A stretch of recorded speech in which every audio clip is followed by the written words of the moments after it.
Добро вечер, почитувани. Следите за или против на Алфа. Ви благодарам за довербата.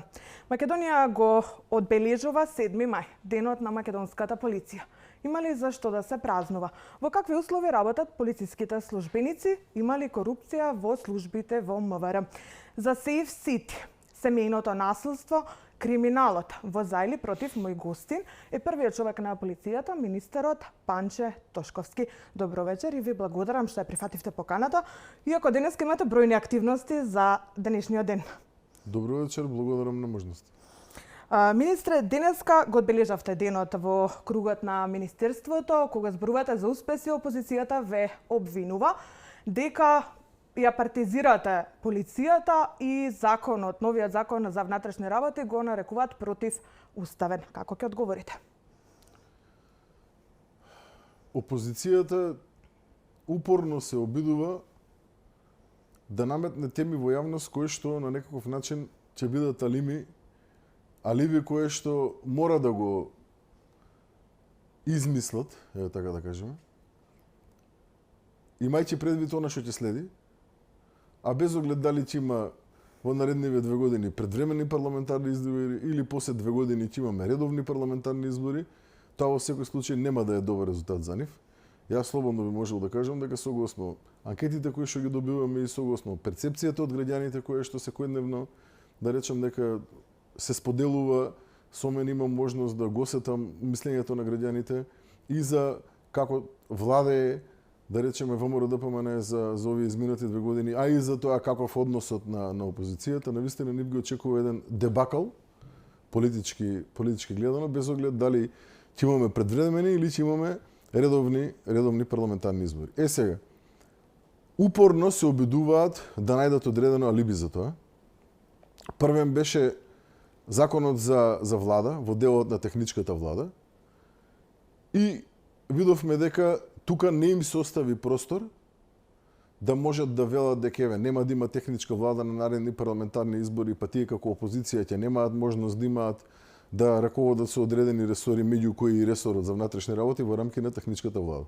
Тоа не им успеа, односно остана техничката влада и за наредните избори, имајќи предвид дека таа и текако не даде резултати, особено последниве 1 или 2 изборни циклуси, кога навистина видовме дека техничката влада само ги комплицира условите, да речеме, во државата од аспект и на спроведување на избори, а особено од аспект на нормално функционирање на државата. И сите политички чинители се согласија во минатото дека техничката влада треба да отиде во заборав. Но сега, кога тие се опозиција, повторно од аспект на барање на алиби како да го оправдаат она што ќе следи, оној дебакл кој што ќе следи во иднина, тие се фатија како слеп за стап во делот на техничка влада, морало да има и така натаму, и еве, предлогот на ВМРО-ДПМН сега е официализиран, односно техничка влада повторно останува за кога тие се опозиција, па нели ќе победеле на наредните избори, па еве ВМРО-ДПМН доколку се остварат нивните желби да оди во опозиција, тоеш ВМРО-ДПМН нема да има можност да има свој кадар во рамки на некоја си идна, да речеме, техничка влада, пошто таа ќе биде само за уште наредните, дали редовни или пак предвремени парламентарни избори. За да не им се даде алиби, ни најмалку да не им се остави простор да критикуваат и да бараат екзит сценарио, а при тоа гледаме дека наредното кое што го прават е фокусирано на новиот закон за внатрешни работи и измените кои што беа на законот за полиција, ќе предложам до пратениците во рамки на собранието, најбрзо што може, една измена која што ќе го одложи овој закон да стапи во сила и едниот и другиот, поврзано со самиот закон за внатрешни работи кој што го донесовме и измените на законот за полиција да стапат по, да речеме, завршување на еден изборен процес, заради тоа што претпоставуваме дека ќе има редовни парламентарни избори, тие би биле по 2 години, ќе предложам да и едниот и другиот закон стапат во сила по 2 години од сега, односно по завршување на евентуални редовни парламентарни избори, се со цел да не им дозволиме ни најмала екзит варијанта во насока на наоѓање на алиби кое што би го оправдало нивниот дебакал на наредните парламентарни избори. Од една страна. Од друга страна, знаеме дека поведоа иницијатива пред Уставниот суд за оценување на уставноста на овој закон. Истиот требаше да стапи во сила од 1 јули, за да не испадне дека ја правиме притисок на Уставниот суд и така натаму. За овој временски период од 2 години и повеќе ќе има доволно можност и време за дебата дали одредени законски одредби се исправни, дали не се исправни и така натаму. И повторно и тука ќе изгубат еден аргумент кој што упорно се трудат од петни жили да го презентираат, а тоа е дека полицијата се партизирала, не работела согласно очекуваните цели и така натаму и така натаму. Сега што говорат фактите? Ова се нивните тези кои што ги наметнуваат во јавност, кои што немаат никаква врска со реалноста. Народот тоа го знае, народот го гледа тоа. Размислува и носи одлуки такви кои што треба да донесе. И знае дека од 10 тези кои што ги наметнуваат на дневна основа, 11 се лажни. И таа што не ја кажали, и таа е лажна. Сега да почнеме вака една по една да ги разобликуваме доколку имаме можност да разговараме на таа тема. Денеска беше ден на полицијата, ден каде што сите ние сме горди заради тоа што македонската полиција функционира така што функционира од аспект на резултатите кои што ги даваме. Дали треба да работиме и во иднина и како на попрофесионално, подобро, попосветено работење? Апсолутно да. Но дали сме подобри компарирано со изминативе години? И одговорот и овде е апсолутно да. И тоа го говорат бројки. Реални бројки, статистички бројки. А тоа го говорат и граѓаните преку сите оние анкети кои што ги правиме и како е подобрена перцепцијата на македонските граѓани во делот на работењето на Министерството за внатрешни работи. Но еве да се задржиме на бројките. Изминатата година, компарирано со 20 години наназад, вкупниот криминалитет од аспект на број на сторени кривични дела е најдобар споредено со 20 години наназад. Односно имаме најмала бројка на вкупен криминалитет. Факт. Уште еден факт, клучен, имаме над 67% ефективност во делот на откривачката дејност. Тоа значи дека исто во последните 20 години. Најдобра бројка. Дали е доволно? Не. Дали треба уште повеќе да се зголемува во иднина? Да. Ама е факт дека во последните 20 години имаме најдобра бројка кога говориме и за откривачка дејност. Кога говориме за имплементирање на суштински проекти. Еве да го земам Safe City како проект. Можело да го имплементираат и во минатото. Можело да се дадат овие резултати кои што ги добиваме денес и многу порано. Можело да македонските граѓани ги осетат придобивките од овој паметен систем и многу порано кога говориме за констатирање на сообраќајни прекршоци, кога говориме за придобивки од аспект на човечки животи изгубени кои што сме ги имале во минатото, ги имаме и денес. Но факт е дека бројките се намалуваат. Еве ќе ви дадам еден пример само за месец април. Месец април на територија на градот Скопје, на територија на СВР Скопје, тоа е малце поголема територија од самиот град Скопје, минатата година сме имале 8 жртви, како последица на непочитување на сообраќајни правила. Оваа година, ќе кажам за среќа, имаме 0. Тоа е огромна разлика. И не само за Скопје, веќе говориме за цела Македонија. За првите 4 месеци од 2025 година сме имале 47 жртви. Оваа година, првите 4 месеци, од кои што еден месец имавме тест период за Safe City, 3 месеци имавме негова суштинска употреба, да, не на цела територија на државата, Скопје, Куманово, Тетово, коридор 8, коридор 10, имаме 26 жртви. Драстично намалување. Имаме намалување и во делот на вкупен број на сообраќајни незгоди кои што се случиле. Не може да го критикувате овој проект само заради тоа што не сте го имплементирале на времето. Не може да критикувате проект кој што де факто спасува човечки животи. И еве да искористам оваа прилика да им се заблагодарам на македонските граѓани, сите оние кои што учествуваат во рамки на сообраќајот. Тие се тие кои што направија драстична разлика. Системот сам по себе нити вози, нити мине на пешечки. Македонските граѓани сватија дека еден ваков паметен систем може да го подобри функционирањето во нашиот општествен живот особено во делот на сообраќајот. Менталитетот се менува ке луѓето. Сваќаме дека со еден ваков паметен систем имаме неселективен пристап, неможност да ја избегнете казната, а при тоа правите едно добро дело, односно спасувате човечки животи. Начнавте многу теми. Македонските, само да го затворам, да го заокружам, она што сакав да го кажам, македонските граѓани се исклучиво заслужни заради тоа што имаме помал број на жртви оваа година наспрема претходната година. И од срце им благодарам на сите оние кои што учествуваат во сообраќајот и при тоа ги почитуваат сообраќајните правила. Зошто? Заради тоа што така имаме побезбедна средина, особено за нашите најмлади. Само ќе ве навратам на предлогот кој што го имате за законот за внатрешни работи. Колку тоа ќе влие врз работата на Министерството за внатрешни работи, со оглед на тоа, ако законските измени се подобри како што тврдите, ќе треба да се одложуваат 2 години или колку и да... Законските измени се неспоредливо подобри со оние кои што ги имавме во рамки на старото законско решение, но факт е дека, пак ќе повторам, нападот од страна на опозицијата е фокусиран тука. Претходно беше техничката влада, еве сега остана техничката влада за наредни избори, сега денеска читам со соопштение се фокусирани на Министерството за внатрешни работи и за наводно противуставниот закон кој што они го детектирале, па сега тоа било проблем, а ова го говорат веќе едно месец и половина уназад. Не смееме да дозволиме било какво алиби кое што би можело утре други ден да им биде основ за да се повикуваат дека еве они направија го сменија законот, направија не знам шо и нас не ни овозможија во рамки на техничка влада услови какви што ние ги барав. Не, еве во ред. Нека биде така. Еве ќе го одложиме 2 години законот. Ќе стапи во сила од кога ќе заврши техничката влада согласно истите правила на игра какови што биле и претходно.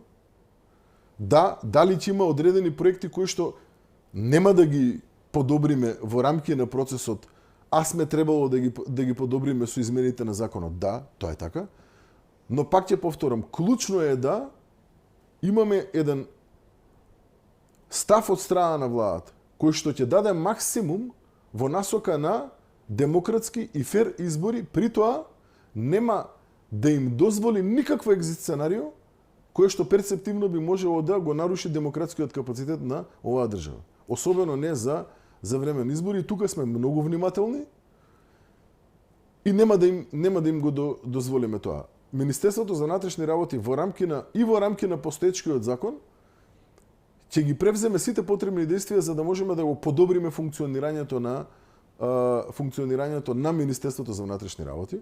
Полициската академија која што сакаме да имплементираме, средното полициско училиште, ќе го имплементираме, тоа е еден клучен проект кој што мораме да го спроведеме и сите оние, да речам, суштински работи кои што можеме да ги превземеме во рамки на стариот закон, ќе ги превземеме и ќе имаме исчекор кон подобрување на процесите како што имаме и за овие претходни 2 години, а при тоа нема да дозволиме да речеме еден отворен гард каде што цело време ќе обвинува опозицијата и ќе вели дека заради тоа што бил променет законот или не знам што било направено друго, тие биле ставени во некаква неравноправна положба, така да еве нека ги имаме уште еднаш оние технички избори во иднина за кои што цело време и покрај тоа што на времето се согласија дека не треба да има техничка влада, сега цело време се наставува дека морало да има техничка влада, еве нека има таа техничка влада,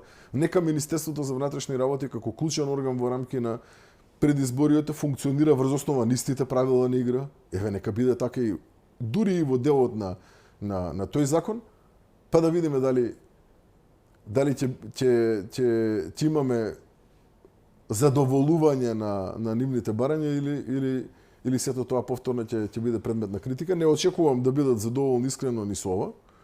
Очекувам дека утре ќе излезат со некоја нова теза повторно да манипулираат и да бараат некои нови варианти за како да излезат од процесот на нормалност. Ама тоа е нивна работа. Еве ние повторно покажуваме дека сме спремни да подадеме рака и сме спремни да го прифатиме барањето на опозицијата во делот на пак ќе повторам, без оглед дали ќе бидат некои предвремени парламентарни избори или ќе бидат редовни избори после 2 години, законот за внатрешни работи да стапи во сила од кога ќе завршат тој изборен циклус. Министре, денеска 7 мај, ден кога се ден посветен на полициските службеници. Имаше многу фотографии во минатото кои вие ги посочувавте во какви услови работат полициските службеници. Што се подобри? Недоволно добри, ако јас се прашувам лично, во споредба со тоа што е очекување на полициските службеници и е лично мое очекување за тоа во какви услови треба да работат полициските службеници, но факт е дека во овој момент градиме нова полициска станица во општина Аеродром.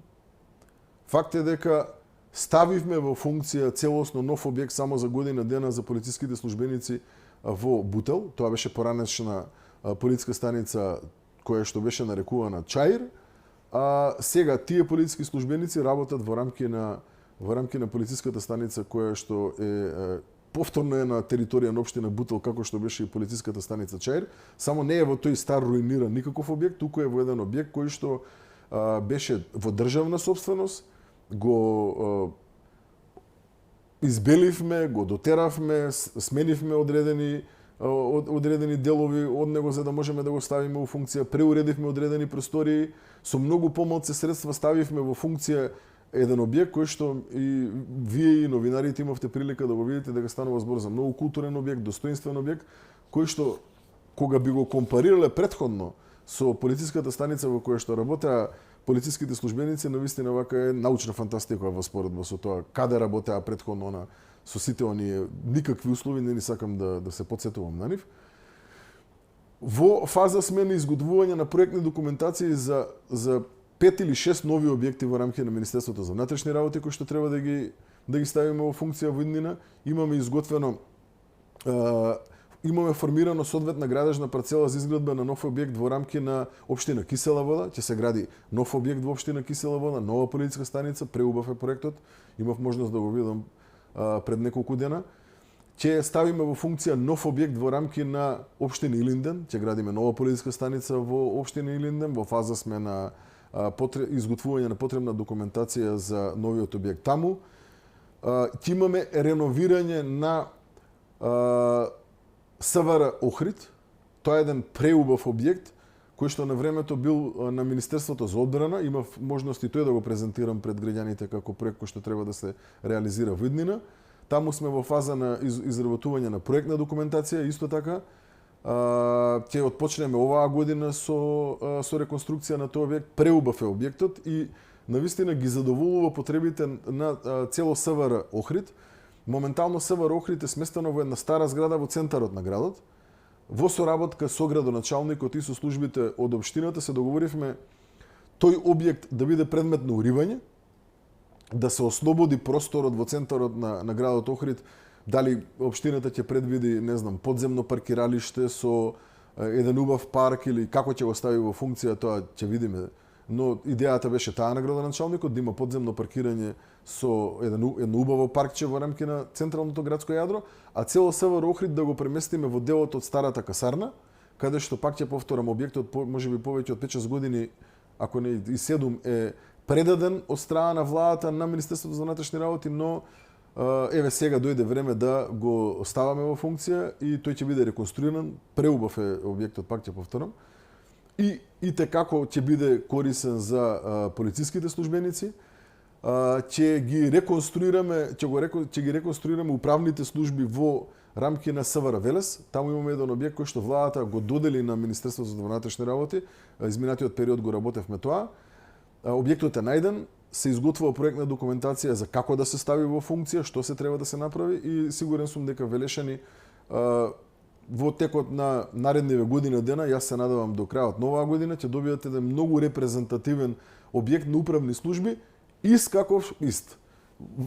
Внатрешно да наликува, сакаме да ги брендираме управните служби, како што ги брендиравме во Скопје, во рамки на зградата на Македонска радио телевизија имаме едни простории кои што навистина се гордост за македонските граѓани, огромен број на македонски граѓани и по социјални мрежи и лично до мене изразиле навистина огромно задоволство од делот на тоа културно се направени тие простории, каде што и полициските службеници вработените во рамки на Министерството за внатрешни работи си ги обувуваат своите должности, но и македонските граѓани можат достоинствено да си ги остварат нивните права навремено, неко на времето, она што беше хаосон со пасошиве да не се навраќаме на такви теми, навремено, културно, во максимално брз и ефикасен рок, достоинствено. Таму немаме ние, не знам, столови Луи 16 во рамки на управните служби, но имаме културни столчиња со културни плочки, со чисто, средено, како што доликува на една европска институција, каква што сме и ние, односно Министерството за внатрешни работи. Сепак ние, колку и да се трудат да не оцрнат на Балканот вакви и такви, Балканот е дел од Европа и македонските граѓани заслужуваат европски институции, особено кога остваруваат одредени права кои што им се гарантирани со закон. И ова што го набројав, да застанам тука, е само дел од тековните проекти кои што сме ги реализираме, активно ги работиме или пак ќе ги отпочнеме за брзо време. Еден огромен проект кој што ги имам разговарано со градоначалникот на Скопје и гледаме заедно да го избуткаме во иднина, тоа е изградба на нова катна гаража во рамки на местоположбата на сегашното седиште на Министерството за внатрешни работи, централно градско јадро. Катната гаража е внесена во рамки на планската документација која што изготвивме изминатиот период. Проектот е во завршна фаза, идеен, така да за многу брзо ќе можеме, наредната недела треба да имам состанок со градоначалникот на градот Скопје на оваа тема, ќе треба да најдеме заеднички модул како заедно да ја ставиме во функција. Идејата е, мислам дека беа планирани негде околу 500 возила да може да се сместат во рамки на катната гаража. Дел од тие да бидат за полициските службеници кои што работат во рамки на комплексот на Министерството за внатрешни работи, дел од тие да бидат во слободна употреба за скопјани и за сите останати македонски граѓани, со што и ќе го растеретиме тој дел од градот, катастрофален е од аспект на паркирање на возила и така натаму. Огромен број на граѓани ми се пожалиле дека и полициски службеници, да речеме, паркираат несоодветно и така натаму. Така да имаме многу проекти, реално е сето ова кое што говорам, ставено е на хартија, предвидено е отприлика колку време треба да помине за да се изреализира, знаеме која би била сумата на сите овие проекти. Условите за работа на полициските службеници, како и условите особено за остварување на права на македонските граѓани, гледаме максимално да ги ставиме во функција. Јас не ја реновирам мојата канцеларија, каде што јас престојувам, и нема да ја реновирам се додека не ги ставиме во функција достоинствено сите останати објекти каде што работат полициски службеници. А верујте ми дека ќе имам многу работа за да дојде на ред мојава канцеларија да се реновира, односно претходно ќе треба вака многу време да помине реално за да ги изреновираме сите простории каде што полициските службеници вршат должност и сите простории каде што македонските граѓани остваруваат права, а се во рамки на Министерството за внатрешни работи. Така да не чека многу работа и граѓаните ќе ги видат резултатите, а мислам дека веќе и те како ги гледаат. Кога зборуваме за достоинствено работење на полициските службеници, зборуваме и за униформите. Зошто пропадна тендерот? Тоа е еден од проектите кои што досега не успеавме да ги реализираме. Факт, успеавме да набавиме 120 нови возила, кои што не се само обични возила, туку во себе ги имаат сите оние потребни дополнителни да речам помагала на полициските службеници за да може да откријат конкретен сторител на кривични дело, за да може да комуницираат со команден центар, за да може да се поефикасни. Имавте донација и на гранични возила од страна на амбасада? Така е. Да речеме дека возниот парк го појачавме во дел од потребите кои што ги имавме на терен, особено во дел од на обележаните возила. Сите овие возила кои што ги набавивме се возила кои што се, да речем, лесни возила. Сега во иднина ќе треба да одиме со набавка на возила од типот на преносни возила кои што ни се потребни за специјалните сили, возила кои што ни се потребни за припадниците на во иднина она интервентна полиција која што сакаме да ја создадеме во рамки на секој едно СВР, така да ќе треба и те како да имаме дополнителни дополнително зајакнување на возниот парк на Министерството за внатрешни работи, повторно говорам за обележани возила за припадниците. Затворската полиција има голем проблем, се чекаат рочишта доснат со часови поради транспортот на притворени затвореници. Сите институции имаат проблем со возила. Тоа е факт. Сите институции имаат проблем со возила. Поради што го сменивме и законот кој што се однесува на располагање со возила во рамки на Агенцијата за одземен имот. Таму предвидовме едно многу вака круцијална измена и круцијално решение кое што овозможува возило кое што ќе биде одземено при сторување на одредено кривично дело, а при тоа се уште не е завршена судската постапка, по претходно изготвена проценка од страна на надлежен орган и прибавено мислење од судот и обвинителството да може да биде ставено во функција и при тоа да не скапува 5, 6, 7, 8, 10, 15 години додека трае самото процесно действие, а доколку се утврди во рамки на судската постапка дека неосновано е одземено возилото, да му се врати вредноста вистинска, не таа која што е по 15 години ако возилото коштало 20 евра кога е одземено, кога се враќа истото после 10 години не кошта 1000 евра. Не говориме за такво несразмерно и неправедно враќање на она кое што е одземено, туку говориме за враќање на реалната вредност која што била на возилото во моментот на неговото одземање и се надевам дека со ставање максимално во функција на овие одредби од законот ќе успееме да ги зајакнеме институционалните капацитети во делот на одредени возила кои што може да ги ставиме во функција, а кои што при тоа скапуваат моментално на складиштата кои што ги има Агенцијата за одземен имот, Царина, Министерство за внатрешни работи и така натаму. Да се навратиме на униформите, зошто попадна тендерот? Зошто го кажав ова? И во овој дел имавме успешни постапки и дадоа резултати, тие се видливи за граѓаните и така натаму.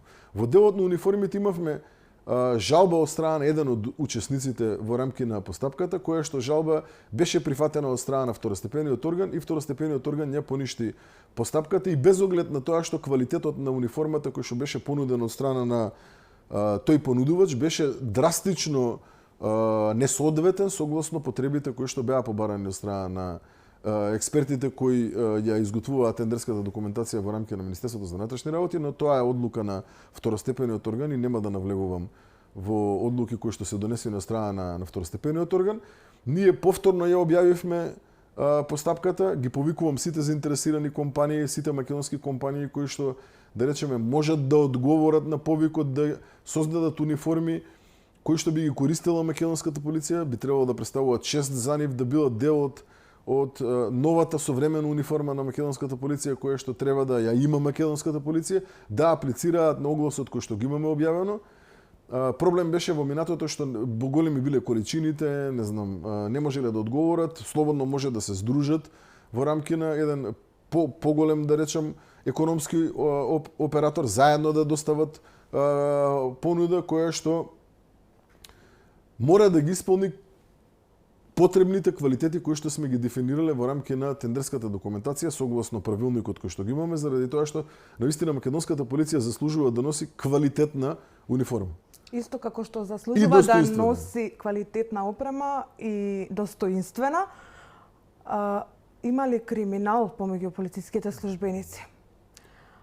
Паралелно, ако работиме на подобрување на условите, треба да Министерството за внатрешни работи да работи и на намалување на криминалот помеѓу своите редови. Граѓаните објавуваат секојдневно некакви видеа, слики во кои не биле услужени, па мора да се жалат по социјални медиуми. Како Министерството постапува во тој дел? Видите, денеска е ден на македонската полиција, ден на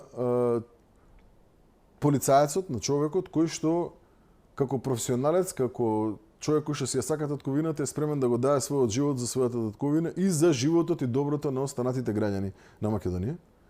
Така да во никој случај не би можел да трнам од еден презнак дека полицајците се или полициските службеници се непрофесионални и така натаму и така натаму. Тоа нит го мислам, нит па можам да го прифатам како теза. Напротив, сметам дека огромен дел од полициските службеници се професионални, честни, си ја знаат работата и како Министерството треба да се потруди и се труди, ама уште поише треба да се потруди во иднина да им ги подобри условите за работа.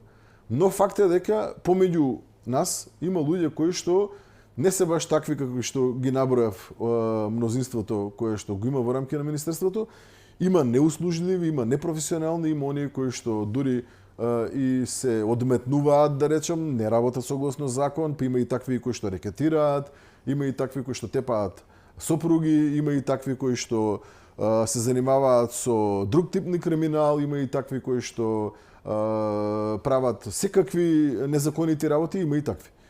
Но мислам дека за овие 2 години наистина покажавме дека сме неселективни во борбата против криминалот, особено во рамки на своите редови.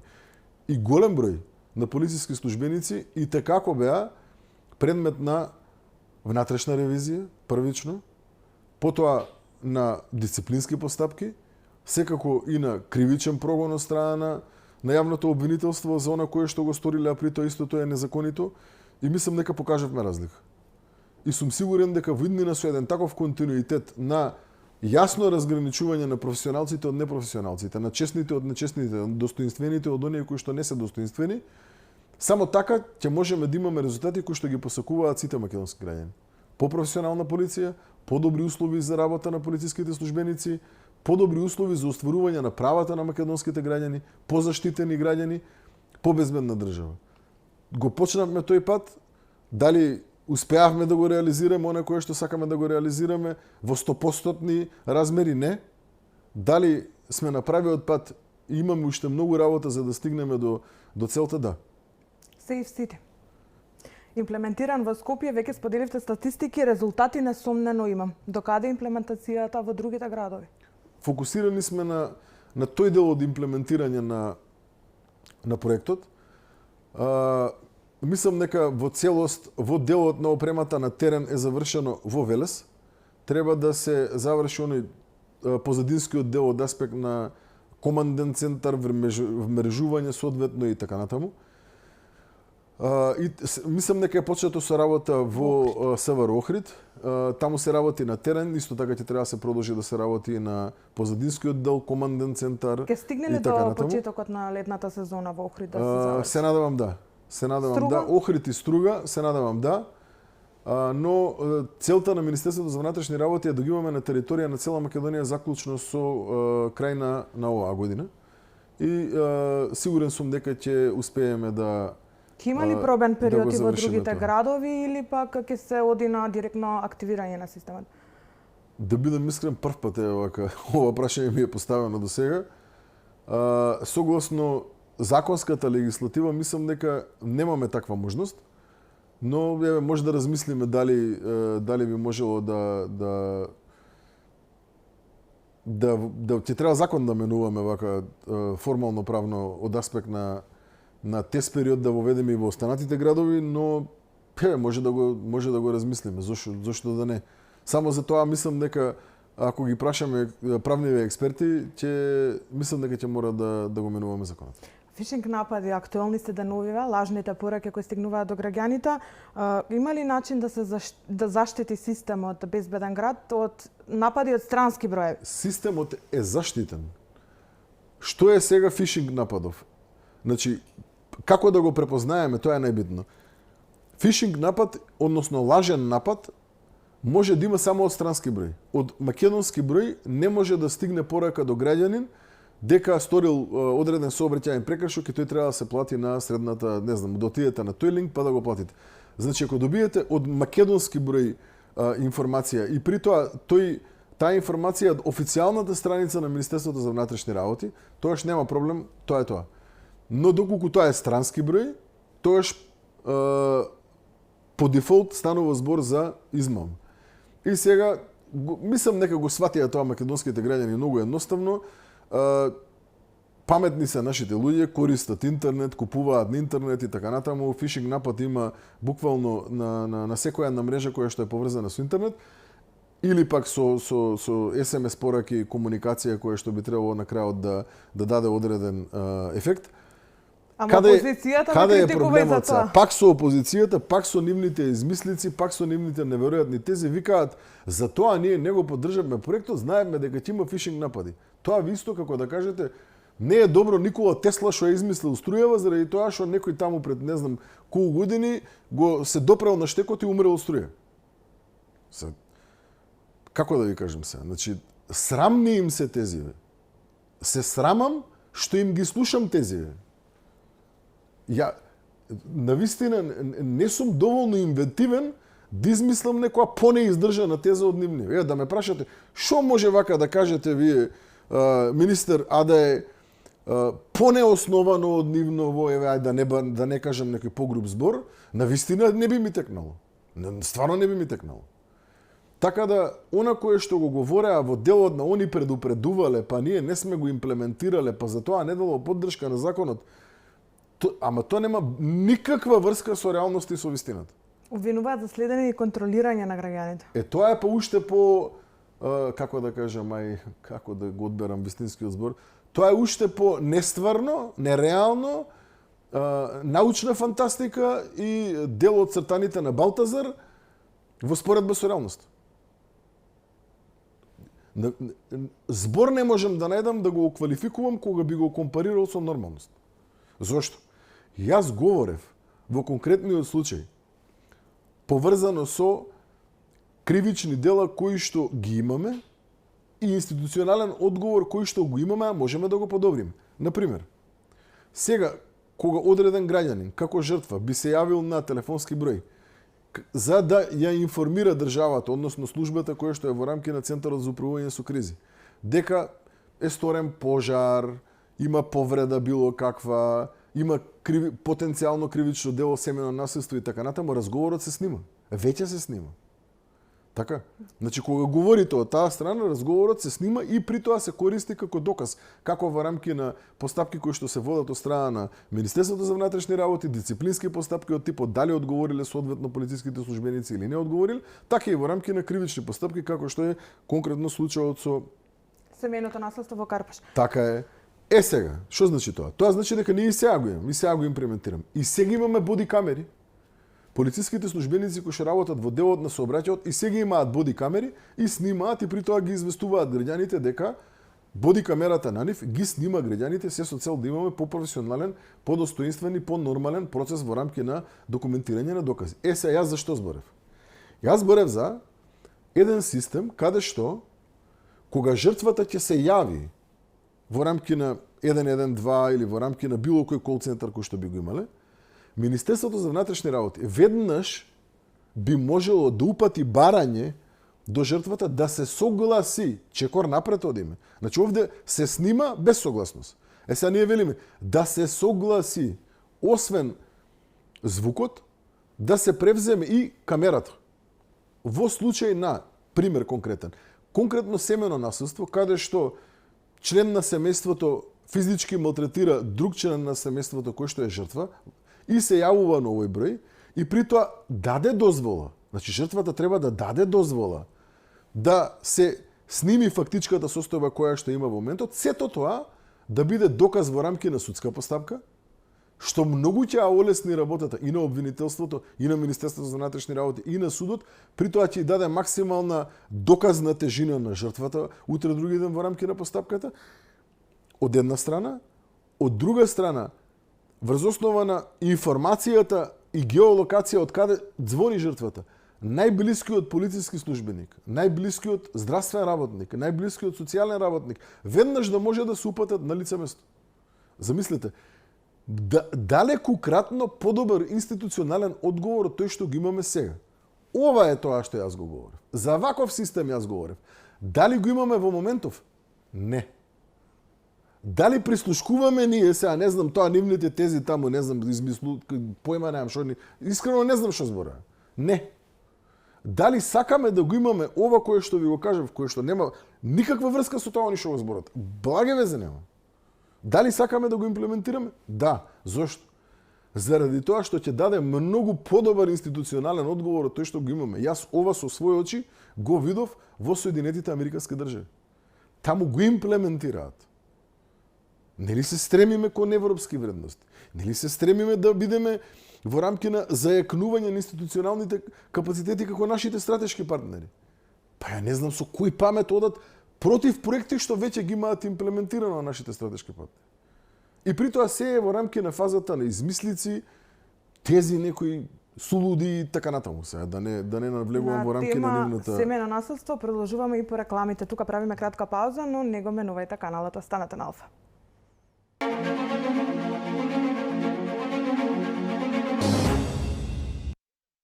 Добро дојдовте назад. Следите за или против на Алфа. Во студиото мој гостин е министерот за внатрешни работи Панче Тошковски. Тошковски, што правите со оние приведени кои што ги читаме секојдневно за семено насилство? Колку време може да ги задржи полицијата во станица?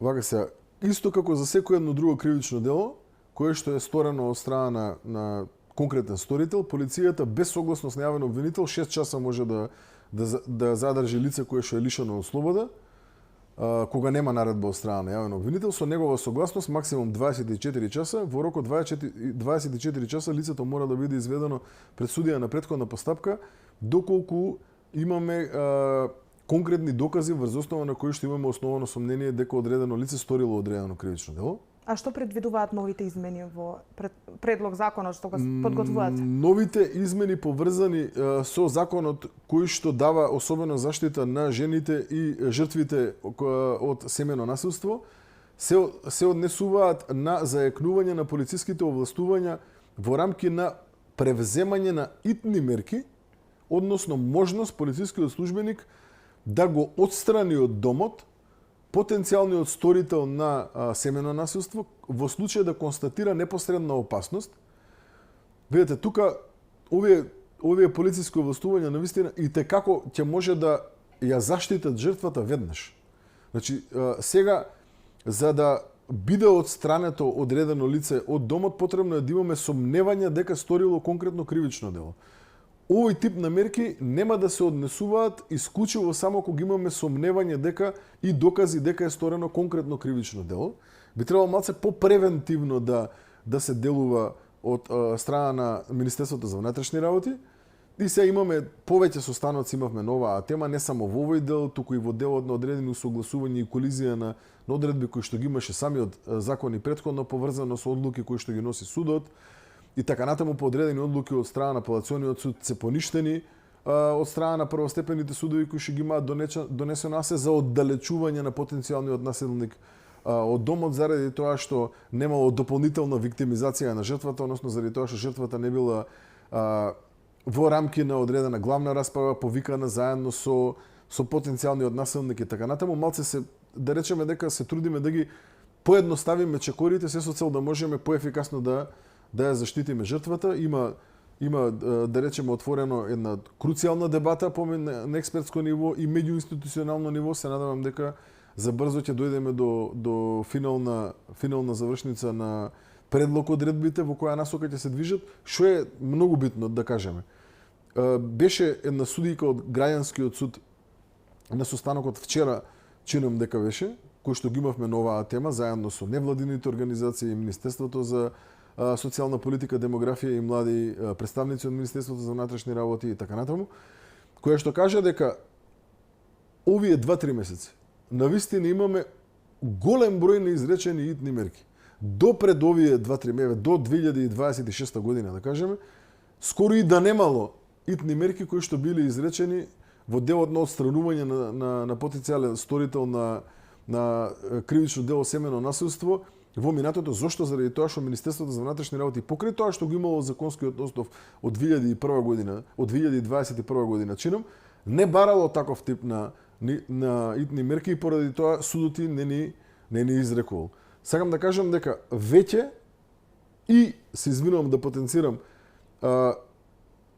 веќе воведеното дежурство на судија од одделот за семено насилство во рамки на граѓанскиот суд Скопје и како дадена додадена вредност во овој дел и веќе системот почна да функционира. Дали казната сега веќе системот функционира, сторителите им се изрекуваат итни мерки и тие итни мерки се, да речеме, со времен карактер од 30 дена, се со цел да може да, како да кажеме, да ја осигураме жртвата дека за 30 дена ќе биде безбедна, дека членовите на нејзиното семејство, дечињата ќе бидат безбедни и така натаму и така натаму. Во овој дел навистина, пак ќе кажам, имавме слуки за врањата на опозицијата од аспект на воведување на алки или електронски уреди кои што би можеле да сигнализираат и да информираат и жртва и сторител во случај да се најдат на одредена близина еден од друг и така натаму, но сето тоа треба суштинска имплементација, повеќе буџет, фокусиран на овој дел, конкретни чекори од страна на повеќе институции, но факт е дека работиме и факт е дека има подобрување во делот на институционалниот одговор во насока на заштита на жртвата. Пред да преминеме на следната тема, дали 12 години затвор, вие како правник, според вас, е доволно за насилникот од Карпаш, односно таткото Стојан Чавановски, кој денеска е неправосилно осуден? Видете, нема години затвор кои што би можеле да се изречат на сторител на таков тип на кривични дела, а при тоа членовите на семејството, јавноста и така натаму да бидат задоволени од аспект на нивната визија за правда. Но тоа е максималниот број на години кој што може да се изрече согласно закон за трите кривични дела за кои што Министерството за внатрешни работи поднесе кривична пријава, јавното обвинителство ја прифати и ја процесуираше во обвинение, а судот ја прифати и ја имплементираше во рамки на една првостепена пресуда. Да имало ваков тип на кривични дела кои што во минатото, а имало, вака биле процесуирани, ви гарантирам дека многу помал ќе беше бројот на кривичните дела кои што ќе беа процесуирани во иднината. Со еден ваков институционален одговор даваме јасна слика до сите потенцијални насилници дека повеќе нема да можат туку така да ја избегнуваат правдата. И ова не само што ќе има ефект од репресивен аспект спрема конкретниот сторител, и како сум сигурен дека ќе има ефекти од аспект на превенција во иднина. Видете, она што повторно опозицијата сака да ми го импутира од аспект на тоа кога велам дека кривични дела имало, има и ќе има, тоа е неспорен факт. Тоа е неспорен факт. Тоа исто како да кажете живот немало, нема и ќе нема. Значи живот имало, има и ќе има. Како што иначе која би била потребата од постоење на државата? Која би била потребата од постоење на Министерството за внатрешни работи? Која би била потребата од постоење на влада и така натаму? Значи, кривични дела имало, има и ќе има. Прашањето кое што е клучно е дали се подобрува институционалниот одговор во споредба со минатото, дали се превземаат поефикасни чекори од страна на институциите се со цел да се подобри општествениот живот на граѓаните или пак не. Јас ви гарантирам дека одговорот за се што разговаравме од аспект на дали се подобрува условот на граѓаните е да. Несомнено се подобрува и разбивањето на криминалните банди, 16 разбиени. Дали сте задоволни со казните во тој дел? Ако имаме предвид дека Раде Трајковски Штикли и неговата група беа осудени, иако многумина членови претходно се спогодија, останатите, последните 5 беа осудени на затворска казна од 26 години. Не би сакал да повторно од позиција на министер за внатрешни работи да коментирам конкретен кривично правен настан со конкретна изречена санкција. Да, ама вие залудно ќе бидат акциите на Министерството за внатрешни работи ако судот изрекува мали казни. И тие не служат за ништо. Не во смисла на поука на сторителите на кривични дела. Се согласувам и клучно е да конкретните кривично правни настани во целокупниот процес на чекорење институционално, Министерство за внатрешни работи, финансова полиција, не знам, царинските органи кои што ги имаме преку кривични пријави, јавното обвинителство преку обвинение и судот преку правосилна пресуда, освен што треба да одговориме репресивно во делот на конкретен кривично правен настан, нашата задача како органи е да дадеме и превентивен орган на општеството од аспект на неселективност, еднаквост и одвраќање на потенцијалните сторители во сооднос со тежината на санкцијата која што е изречена. Така да сметам дека и tekako сите државни органи, и Министерството, и обвинителството, и судовите, и така натаму, и tekako приносењето на одлуките треба да ги имаат предвид сите овие работи кои што претходно ги кажав, особено превентивниот ефект на судските пресуди кои што се изрекуваат во насока на сето она кое што треба да биде одговор спрема оние потенцијални сторители на кривични дела. Што се случи со запленетата марихуана, 40 тона, масло од канабис? Има ли некаква дополнителна истрага во МВР, бидејќи тогаш додека траеше акцијата имаше обвинувања од вашата партија дека има сомнежи за вмешаност на поранешни функционери од Социјалдемократскиот сојуз. Палката е во рамки на јавното обвинителство во однос на вашето прашање, односно јавното обвинителство ја води истрагата и во овој дел.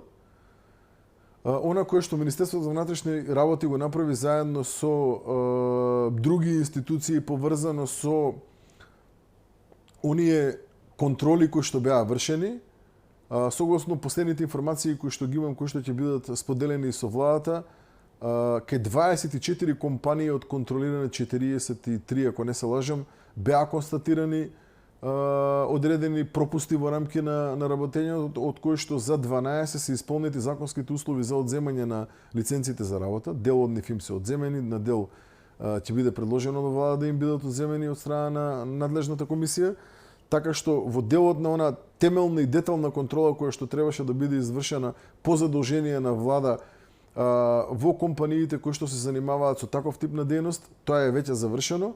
Имаме точна анализа на сето она кое што требаше да биде утврдено од аспект на законитост и незаконитост при работењето. За сите оние за кои што се утврдени одредени пропусти ќе следат соодветни процесни действија во иднина, така што сметам дека наистина покажавме дека 41 тон кои што беа одземени каде што влегува цвет, потенцијално ѓубриво, нели, кое што така беше декларирано од страна на делот компаниите, улје и така натаму, тие се одземени и се чуваат од страна на Министерството за внатрешни работи. Со тоа што во иднина очекувам да јавното обвинителство ја сработи работата која што е во негова надлежност, заедно со сите останати институции кои што се во соработка со него и да следат одредени конкретни действија, се со цел да точно се утврдат сите причини зошто се случувало тоа што се случувало во минатото. Вие се чини сте честа мета на опозицијата, па ве обвинуваат и за унапредување и вработување луѓе од една, друга националност, етничка припадност и постојано го прават тоа. Важат законите подеднакво за сите при вработување и унапредување во МВР? Апсолутно да. Не се согласувате со тврдењата на опозицијата? Апсолутно не. И тоа се покажало во минатото многу пати, дека е наистина само еден безуспешен, неинвентивен, непоткрепен со никакви факти и докази обид за манипулација на македонските граѓани, кој што не им поминува упорно и не знам зошто не се опаметат, па да го сменат малце. По 25 години се враќа средното полициско образование во Идризово. Очекувате дека ќе има заинтересирани за да се направат потребните паралелки оваа година од септември? Да, веќе се пристигнати голем број на информации, барања за информации од страна на граѓани, барања за информации од страна на дечиња кои што се во образовен процес, кога ќе отпочне, кои услови треба да бидат исполнети. Можам да искористам оваа прилика да кажам дека ќе можат да се запишат дечиња кои што завршиле втора година средно образование. Од кога ќе завршат втора година средно образование, ќе треба да се исполнат одредени предуслови од аспект на физички и друг тип на предзнаења во делот на она кој што би требало да следи како прелиминарни тестови за да можеш да станеш дел од средното полициско училиште и во рамки на полициската академија при Министерството за внатрешни работи. Интерес за сега има. Се надевам дека тој ќе биде многу поголем за да можеме да направиме вистинска селекција на нашите најдобри дечиња кои што во иднина би требало да бидат гордост на Македонија, а дел од полициските служби во рамки на Министерството за внатрешни работи. Што ќе се случи со обуката? Ќе има ли потреба повторно да се распишува она обука од една година сега, затоа што критиките беа дека од обуката на Министерството за внатрешни работи произлегуваат службеници со две леви нозе? Не би можел да се сложам со таа теза, но факт е дека 2 години образование посветено со максимално присуство на дејањата во тој дел од нивниот животен развој, да речеме, ќе бидат круцијални за да создадеме многу поефикасен и многу професионален политички кадар. Тоа го покажало и минатото, тоа го покажуваат истражувањата и во дел од европските земји, како што е Хрватска, например. Тој модел го применуваме и ние, така да очекувам навистина многу подобри резултати во иднина, а доколку имаме потреба од зајакнување на капацитетите во делот на бројка на полициски службеници, заради тоа што ние годишно ќе може да продуцираме негде околу 200 полициски службеници, но дури после 2 години. Тоа нема да го задоволи првично бројот на полициски службеници кои што заминуваат во пензија, имаме природен одлив и така натаму. Можеби во иднина ќе има повторно такви курсеви, но целта е да основното јадро од кое што ќе ги селектираме и ќе ги регрутираме полициските службеници биде токму ова средно полициско училиште. И сите оние кои што ќе се запишат и ќе го завршат, ќе бидат загарантирано дел од идното Министерство за сега несомнено е важна и финансискиот дел, односно платата. Задоволителна ли е платата на полициските службеници? Не. Таа ја усогласивме согласно просечната и минималната плата кои што се сменија оваа година, но сепак тоа не е доволно и во иднина ќе сториме се за да можеме да дојдеме до една плата која што би била достоинствена за македонската полиција. Лани имавме покачување од негде околу 10% да кажеме на платата. Се надевам дека и оваа година ќе имаме континуитет кој што ќе даде да кажеме додадена вредност на примањата на полициските службеници. Во иднина мораме да се фокусираме да платата, да речеме, се доближи на платите кои што ги земаат полициските службеници во Хрватска, да ја земеме за пример, или Словенија и така натаму. Мора да ни биде стремеш како се друго, така мора да ни биде стремеш и платите и надоместоците кои што ги земаат полициските службеници, секако земји членки на Европската унија кои што се поблиски до нас, како што би ги издвоил Хрватска, Словенија и така натаму. Да го закружиме овој круг, прашања до каде е дигитализацијата, употребата на вештачката интелигенција во Министерството за внатрешни работи, оние сите современи технологии, особено при анализа, обработка на информација? Морам да признавам дека тука сме многу оскудни и колку и да сака опозицијата да зборува за некои шпионски софтвери, не знам шо, не знам како, оскудно е она кое што е сторено во дел на дигитализација, во делот на вештачка интелигенција, во делот на современи технологии, до сега уназад повеќе години, да не испадне, да не речам само во рамки на владењето на претходната влада. Реално е оскудно. И тука многу сме фокусирани изминативе години по две. Многу работиме на тоа. Се надевам дека оваа година ќе успееме целосно да дигитализираме внатрешната комуникација во рамки на Министерството за внатрешни работи. Значи да нема хартии, туку сето тоа да оди во рамки на еден електронски систем, со што многу ќе го подобриме институционалниот одговор. Во минатово навистина покажавме дека имаме капацитет да спроведеме паметни проекти од типот на Safe City, од типот на поврзувањето на граѓанските служби со судовите, од типот на поврзувањето на истражните центри од обвинителството со Министерството за внатрешни работи, пребарувањето, API системот, да кажеме, од вадењето на одредени податоци во рамки на истражните центри кои што се во дел на јавното обвинителство и многубројни такви други проекти покажавме во изминативе 2 години дека можеме да направиме исчекори на ова поле и тоа е иднината. Иднината е употребата на паметни технологии, употребата на вештачка интелигенција, употребата на камерите, употребата на боди камери, на секој еден полицај. Замислете сега, ние да имаме во Македонија полициски службеници кои што работат на терен и кои што задолжително мора да носат со себе боди камера. Каков ќе биде институционалниот одговор во тој случај? Што мислите? Дали ќе се поткрене професионалниот капацитет на одговор од страна на полицајецот спрема граѓанинот? Дали граѓанинот ќе внимава на односот негов спрема полицискиот службеник? Дали ќе се намали во тој случај коруптивните действија кои што ги имаме сега во споредба со тогаш? Јас ви гарантирам дека ќе имаме подобрување на секој еден сегмент од ова кое што го говорев, доколку секој еден полициски службеник кој што е на терен има боди камера која што снима и во живо ги запишува сите оние снимки во рамки на одреден систем кој што утре други ден може да се користи како доказно средство во една судска постапка.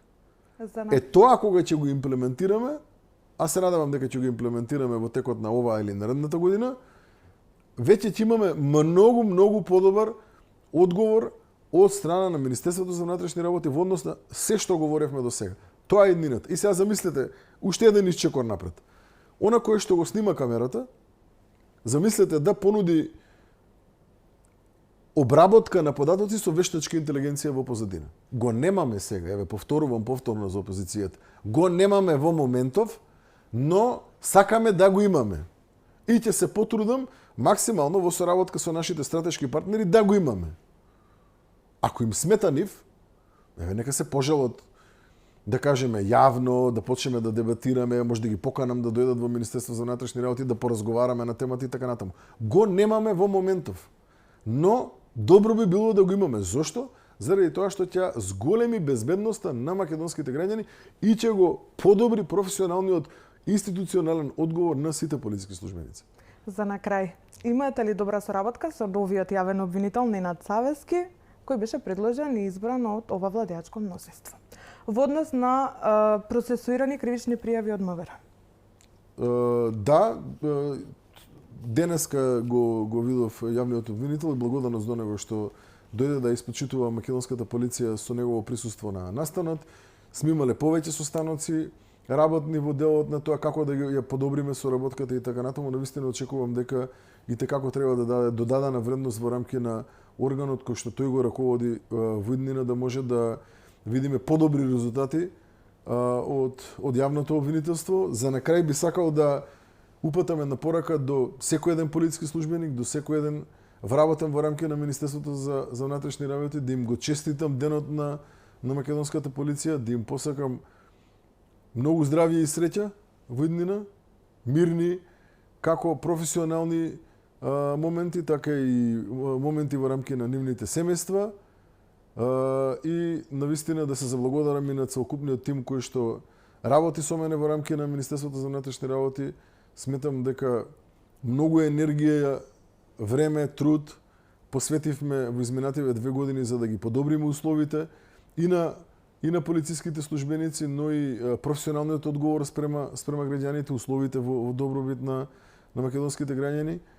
Мислам дека дадовме да се види од страна на македонските граѓани дека има резултати, дека можело да се работи многу подобро него претходно. Решивме системски неколку клучни проблеми за македонските граѓани, ги знаат многу добро, не сакам да ги повторувам. И имаме многу желби и енергија за виднина навистина да направиме драстична разлика за еден мандат од 4 години во споредба со се она кое што е направено претходно во рамки на Министерството за внатрешни работи, и навистина очекувам со таа енергија да продолжиме и понатаму. И да ги поканиме граѓаните во градски парк, во школка, одблизу да се запознаат со полициските службеници, настан кој што во моментов се одвива во Скопскиот градски парк. Почитувани, ви благодарам за вниманието, благодарам на министерот што одвои време денешниот ден, денот на полицијата, да гостува во телевизија Алфа, а ви останете со нашата програма. Следното издание на За или против е утре вечер веднаш по централните вести. Имајте пријатна вечер.